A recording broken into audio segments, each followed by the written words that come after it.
Olá, pessoal, boa tarde. Eliando, não é essa apresentação, é a outra.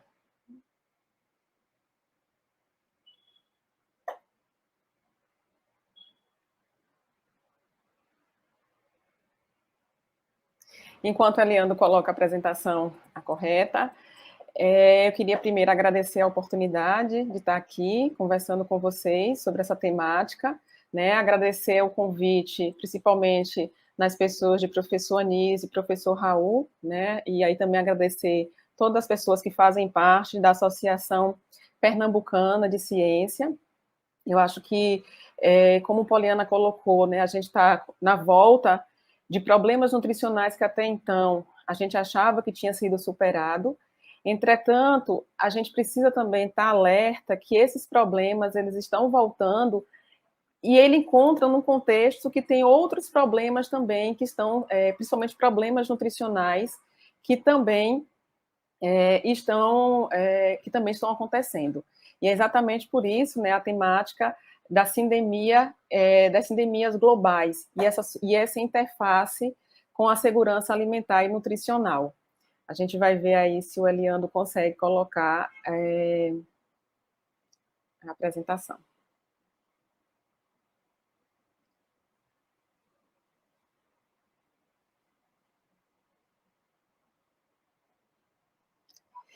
Eliando, foi a que eu te mandei, a última que eu te mandei. Se tiver dificuldade. Isso, exatamente, essa daí. Tá? Então, a gente vai falar, como eu disse, sobre as sindemias globais e interface com a segurança alimentar e nutricional. Pode passar. Primeiro, a gente precisa entender o que é sindemia, né? Que eu acho que é um termo que a gente, principalmente a gente da nutrição e da alimentação, a gente veio escutar falar sobre esse termo em 2019, com a publicação do relatório do The Lancet, depois em 2021, né, quando o ISA e colaboradores falaram também sobre a sindemia global, sobre a sindemia alimentar global. E o que seria a sindemia, então? Na verdade, a sindemia é um conjunto de problemas de saúde que são interligadas, envolvendo duas ou mais complicações, e essas complicações, elas se interagem de maneira sinérgica. E o que isso quer dizer? Significa que se essas situações, se esses problemas de saúde ocorressem de forma isolada, ela teria algum efeito. O efeito 1, efeito 1. Mas quando elas ocorrem de forma conjunta, elas não vão ter um efeito 2, e sim um efeito muito mais potencializado, porque elas têm essa sinergia. E, normalmente, elas vão compartilhar determinantes e exercer uma influência importante na sociedade. Como eu falei, apesar da gente falar sobre sindemia a gente da área da saúde e da nutrição, em 2019, 2021, esse termo ele começou a ser tratado na década de 90, no meados da década de 90, pelo médico e antropólogo norte-americano Merrill Singer, quando ele trabalhava com pessoas que conviviam com HIV e AIDS. Pode passar. Então, aqui, quando a gente fala em sindemia, né, que ele fala de duas condições, de duas ou mais situações. E aí eu quero trazer aqui esses dados, né, que foi uma pesquisa realizada uma parceria entre o Departamento de Nutrição aqui do curso da UFPE em Recife, como também com o curso de Nutrição do Centro Acadêmico de Vitória, que nós fizemos aqui numa área da região metropolitana de Recife em 2019, ou seja, no período pré-pandêmico. E aqui a gente tem os níveis de insegurança alimentar. O que é que a gente percebe nisso aí? Mais de 70% da população, né, para ser específico, 71,9% da população convivia com algum grau, com algum nível de insegurança alimentar. E desses, quase 14,5% tiveram a experiência da fome, né? Ou seja, a gente vê claramente violações ao direito humano à alimentação e à nutrição adequadas. Pode passar o próximo. E os estudos, o que é que os estudos mostram para a gente? Que a insegurança alimentar leve e a moderada em populações vulneráveis, que foi como essa que nós trabalhamos, está, de forma paradoxal, relacionado ao maior risco de sobrepeso e obesidade, que é o excesso de peso. Pode passar. Então, nessa mesma pesquisa que a gente fez nesse contexto aqui da região metropolitana do Recife, em 2019, o que é que a gente percebe em relação à prevalência do excesso de peso? A gente vê que quase 71% da população estavam com excesso de peso. Então, a gente vê a mesma população sujeita à violação do direito humano à alimentação e nutrição adequadas, quando a gente vê aqueles diversos graus da insegurança alimentar, e também vivendo esse outro lado, a questão do efeito no estado nutricional. E nesse caso aqui é o excesso de peso. Pode passar.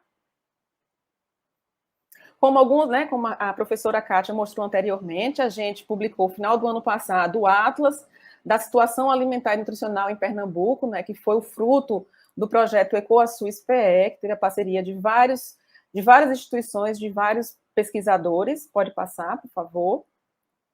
O que é que a gente percebe em relação ao déficit de peso para a idade? A gente percebe que aqui em Pernambuco, quase 20% das crianças de 2 a 5 anos estavam com um déficit de peso para a idade. Pode passar.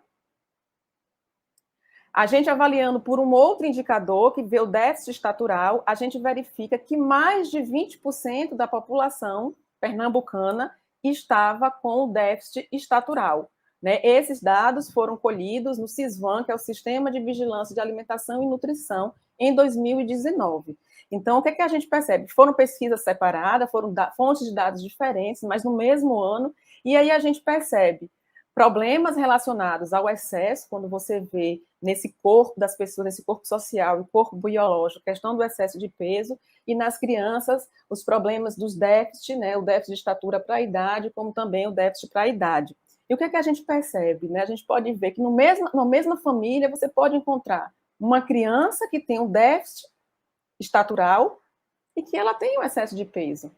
Então, ela não cresce para a idade, mas ela pode ter um excesso de peso. Ou ainda, você pode encontrar nessa mesma família uma criança com déficit de peso para a idade, mas filho de uma mãe com excesso de peso. Pode passar. E aí, alguns estudos, alguns estudiosos vão mostrar para a gente que a insegurança alimentar nutricional, a desnutrição e a obesidade são condições complexas que representam ameaças ao meio de subsistência das populações e são as principais causas de problemas de saúde em todo o mundo. Pode passar. E o que é que está por trás de tudo isso, né? Esse perfil que a gente apresenta, né, desse mosaico relacionado ao estado nutricional, né? A gente tem problemas mais relacionados à falta, como também ao excesso, temos a insegurança alimentar. E o que é que se associa a este perfil que a gente encontra agora, não somente no Brasil, como também em nível mundial? Primeiro, são os sistemas alimentares controlados por grandes corporações agrícolas de produção, ou seja, um sistema alimentar agroindustrial. Depois, a gente tem a comercialização e industrialização de alimentos que privilegiam o cultivo de commodities, ou seja, o alimento ele perde a sua função principal, que é alimentar biologicamente, mas também alimentar a gente culturalmente, socialmente, e aí esse alimento ele passa a ser uma moeda, né? E como moeda, ele vai ser nos grandes centros de finanças, né, nas bolsas de valores, eles vão sendo comercializados. E assim sendo, eles privilegiam o cultivo de alguns produtos, de alguns alimentos, como, por exemplo, a soja, o milho, o sorgo, porque feijão, que são os alimentos que vão poder ser comercializados nesses espaços. E uma outra situação também que acontece é a oferta indiscriminada de alimentos ou de produtos ultraprocessados, que têm como característica terem um alto teor de sal, gordura, açúcares, pobre nutricionalmente, e eles também têm uma característica de serem baratos em detrimento da comida de verdade, daquela comida que a gente sabe e que a gente reconhece como um patrimônio cultural e social também. Pode passar, Elinando. E aí a gente tem essa questão aqui, né? Acho que você já deve ter visto em outros espaços, em outros locais, né? Essa figura, onde a gente vê poucas transnacionais, poucas empresas que controlam os alimentos e os produtos que a gente consome. Se você olhar aí, a gente aqui, for a nossa despensa, e olhar, muito possivelmente a gente vai ter um produto dessa empresa, que às vezes a gente acha que está tendo poder de escolha por selecionar marca A entre marca B, mas na verdade alguém já escolheu por a gente. E essa escolha, podem ter certeza, não levou em consideração a saúde da população. São elementos outros que estão sendo pautados. Né? E aí, o que acontece dessas transnacionais? Ela vem para o nosso território, utilizam os nossos recursos, polui o nosso meio ambiente e depois sai com o lucro. Uma outra coisa também, né, que temos aqui em relação a esses produtos, que acaba sendo um grande atrativo, é que nós temos uma regulação insuficiente da indústria de alimentos, o que vai tornar o ultraprocessamento altamente lucrativo, intensamente atraente para quem produz, para as empresas, e intrinsecamente insalubre para quem consome, que somos nós. Pode passar.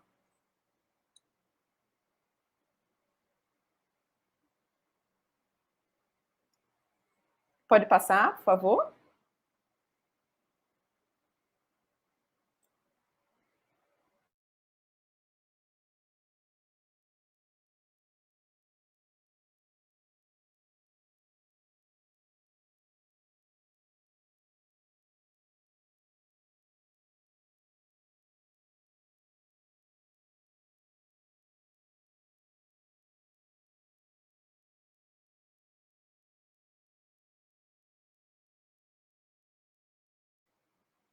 Volta, acho que eu caí, eu mudei aqui a internet. Volta só um pouco, por favor, só um antes.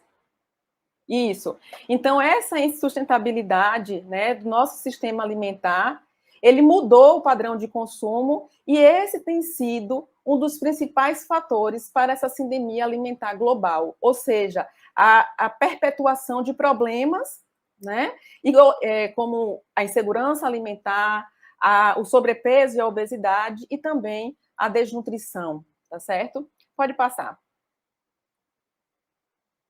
E aí eu queria trazer para vocês uma pequena face, né, do sistema alimentar brasileiro. Não é toda a sua faceta, mas uma face. Esses são os dados da Associação Brasileira de Indústria de Alimentos de 2000, publicado em 2021, mas são dados de 2020, e que mostra para a gente é que o Brasil se manteve como um dos maiores exportadores de alimentos no mundo em 2020, vendendo para mais de 190 países, sendo os principais mercados a União Europeia, a Ásia e os países árabes. Pode passar. E aí a gente tem alguns destaques aqui importantes do Brasil.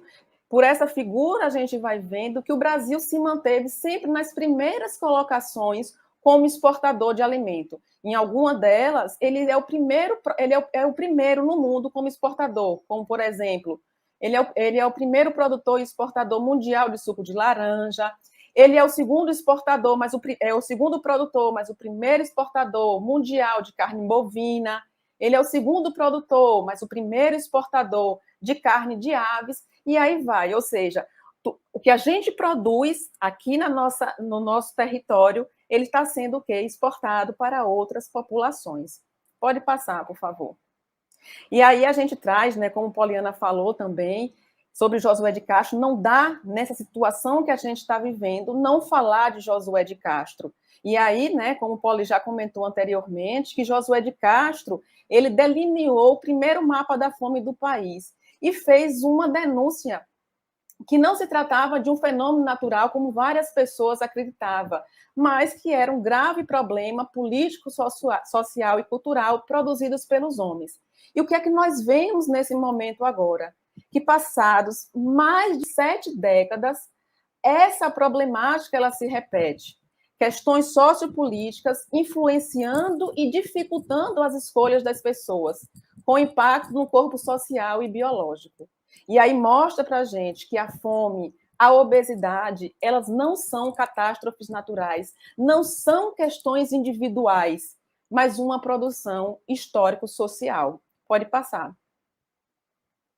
E aí o ISAR 2021, ela vem chamar a atenção para a gente que em um mundo que opera com o sistema de segurança alimentar já estressado, outras vulnerabilidades à insegurança alimentar, desnutrição, obesidade, impostas pelo esse momento que a gente passa agora, né, que é o contexto pandêmico, são esperados e susceptíveis de aumentar as disparidades em comportamentos de vida saudáveis, perpetuando uma sinergia viscosa de condições nutricionais complexas, sindêmicas, mas também evitáveis. E aí, para concluir, eu queria fechar com uma opinião, pode passar, por favor, de um nutricionista chamado Alisson Diego Machado.